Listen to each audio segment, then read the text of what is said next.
Sa ating balita, patuloy na minomonitor ng Pag-asa itong low pressure area sa loob ng ating PAR. Alas 8 ng umaga, namata ng low pressure area sa layong 50 km sa silangan ng Surigao City.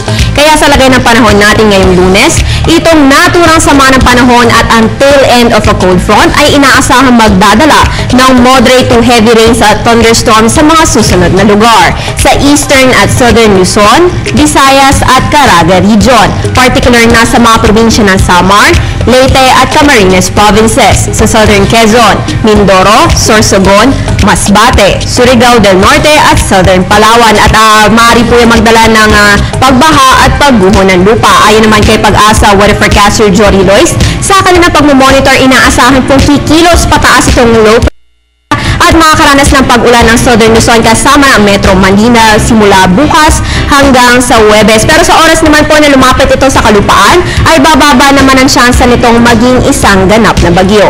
Sa kaugnay na balita, isang low pressure area din ang namataan sa malayong silangan ng ating PAR. Ito ay parte pa rin po ng umiiral na Intertropical Convergence Zone na nakakapekto pa rin sa Southern Luzon, Visayas at Mindanao. Pero ayon ulit kay Jory, ay malayo pa po ito sa ating bansa, kaya mas nakatutok sila sa pagbabantay sa dalawang weather system na umiiral sa loob ng ating area of responsibility.